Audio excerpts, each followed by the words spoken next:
নমস্কাৰ বন্ধু বান্ধৱীসকল, প্ৰীতি হোম কিচেনৰ ফালৰ পৰা মই প্ৰীতি আজি আপোনালোকৰ বাবে লৈ আহিছোঁ বিহু স্পেচিয়েল এটা পিঠাগুড়িৰ লাৰু ৰেচিপি। এই পিঠাগুড়িৰ লাৰুটো বনাবলৈও বিৰাটেই সহজ আৰু খাবলৈও বিৰাটেই টেষ্টি। আমাৰ সকলোৰে অতিকৈ মৰমৰ, অতিকৈ চেনেহৰ বহাগৰ বিহুটি আহিছে যেতিয়া সকলোৰে ঘৰত পিঠা পনাৰ যোগাৰ চলিছেই, কিন্তু সেই পিঠা পনাবোৰৰ সলনি কেতিয়াবা অকণমান বেলেগ ধৰণৰ কিছুমান পিঠাও বনাবলৈ মন যায়, নহয়নে বাৰু?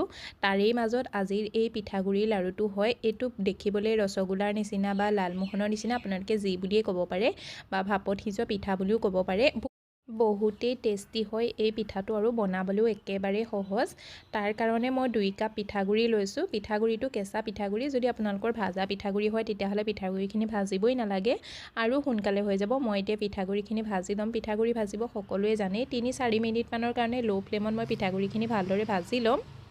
আৰু এয়া মোৰ পিঠাগুড়িখিনি ভাজা হৈ গ'ল। পিঠাগুড়িখিনি যেতিয়া ভাজা হৈ যায় তেতিয়া এইটো অকণমান পিছলৰ নিচিনা লাগে।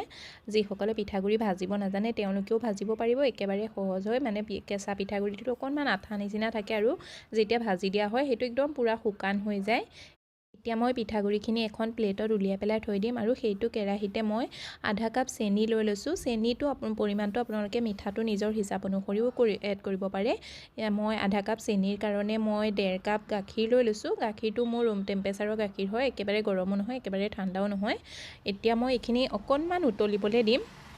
গাখীৰ আৰু চেনিখিনি মই লৰাই থাকিম, একেৰাহে লৰাই নাথাকোঁ মানে, কিন্তু অকণমান সময়ৰ ভিতৰতে লৰাই থাকিম। কাৰণ 1 মিনিটমানৰ কাৰণে আমি এই গাখীৰখিনি গৰম কৰিব লাগিব, বহুত বেছিও গৰম কৰিব নালাগে। কেতিয়াবা কি হয় চেনিখিনি কেৰাহীত লাগি ধৰে, কাৰণ যিহেতু মোৰ কেৰাহীটো নন ষ্টিকৰ নাছিলে সেইকাৰণে। আৰু মই ইয়াত অকণমান ফ্লেভাৰৰ কাৰণে ইলাচি মানে গুড়িও দি দিছোঁ। ইলাচি গুড়ি মানে ইলাচিকেইটা খুলি পেলাই মই অকণমান দৰদৰাকৈ পিচি লৈছোঁ, সেইটোকে মই এড কৰি দিছোঁ। ভালদৰে মিলাই ল'ম এতিয়া এইখিনি। ইয়াত আপোনালোকে কেশৰো এড কৰিব পাৰে ফ্লেভাৰৰ কাৰণে, বা ইলাচি পাউডাৰো এড কৰিব পাৰে। কেতিয়াবা কিছুমানে ভাল পায় মানে জালুকৰ পাউডাৰো এড কৰি দিয়ে। তেওঁলোকে যিসকলে ভাল পায় তেওঁলোকে এড কৰিব পাৰে, কিন্তু মই জালুকৰ পাউডাৰ দিলে ইমান ভাল নাপাওঁ, সেইকাৰণে মই ইলাচি পাউডাৰে এড কৰি দিছোঁ।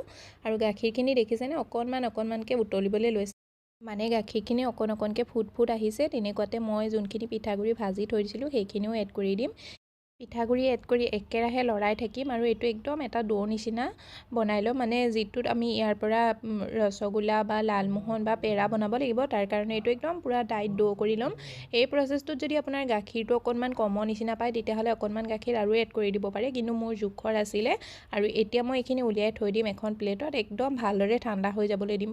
আৰু ইয়াত মোৰ পিঠাগুড়িখিনি ঠাণ্ডা হৈ গ'ল। ঠাণ্ডা মানে একেবাৰে ঠাণ্ডাও হৈ যোৱা নাই, অলপ গৰম আছে আৰু, কিন্তু মই হাতেৰে ভালদৰে চুব পাৰিম। তেনেকুৱাতে মই ইয়াত 1 চামুচ ঘিউ এড কৰি দিছোঁ। ঘিউ জেগাত আপোনালোকে তেলো এড কৰিব পাৰে, ৰিফাইন তেল, কিন্তু ঘিউ দিলে ইয়াৰ ফ্লেভাৰটো অকণমান বেছি ভাল হয়, সেইকাৰণে মই ঘিউ এড কৰি দিছোঁ।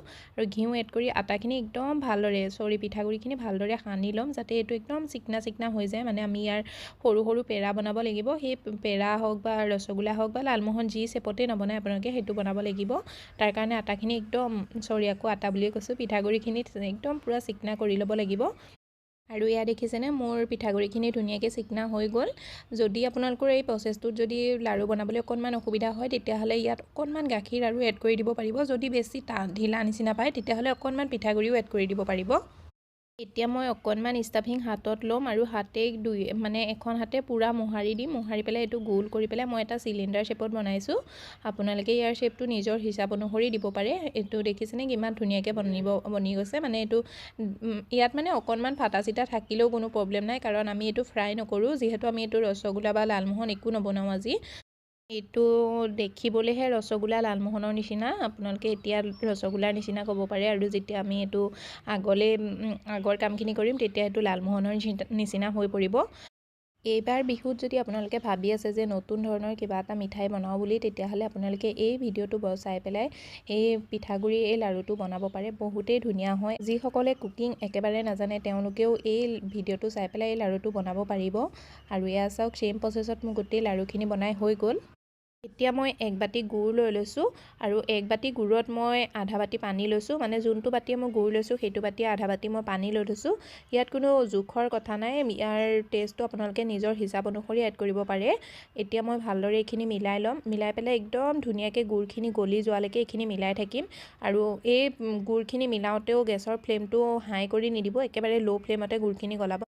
আজি আমাক এই ৰেচিপিটোৰ কাৰণে গুড়খিনি কোনো তাৰৰ প্ৰয়োজন নাই। তাৰ কাৰণে গেছৰ ফ্লেমটো হাই নকৰিব। গেছৰ ফ্লেমটো হাই কৰিলে গুড়খিনি তাৰ আহি যাব আৰু তেতিয়া আমাৰ এই ৰেচিপিটো কমপ্লিট নহ'ব। বেছি সময় নালাগে, 1-1.5 মিনিটত এই গুড়খিনি গলি যায়। 2 মিনিটমানত ল' ফ্লেমত মই গুড়খিনি গলাই ল'লোঁ আৰু গুড়খিনি একদম ভালদৰে গলি যোৱাৰ পিছত মই যোনখিনি পিঠাগুড়ি লাৰু বনাই থৈছিলোঁ নহয় সেইখিনিও এড কৰি দিলোঁ। পিঠাগুড়ি লাৰুখিনি গুড়ত মিলাই পেলাই 1 মিনিটমানৰ কাৰণে এনেদৰে লৰাই থাকিব আৰু এই প্ৰচেছটোতো বহুত বেছি সময় নালাগে। 1 মিনিটত মানে অকণমান গুড়খিনি যাতে অকণমান উতলি পেলাই লাৰুকেইটাৰ ভিতৰলৈকে সোমাই যায় সিমান দেৰিয়ে ৰাখিব লাগে, বহুত বেছি সময় ৰাখিব নালাগে।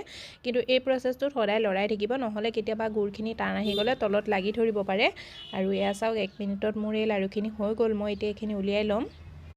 আপোনালোকক মোৰ এই ৰেচিপিটো কেনেকুৱা লাগিছে, যদি ভাল লাগিছে ভিডিঅ'টো লাইক কৰি দিব, শ্বেয়াৰ কৰি দিব আৰু চেনেলটো ছাবস্ক্ৰাইব কৰিবলৈ নাপাহৰিব।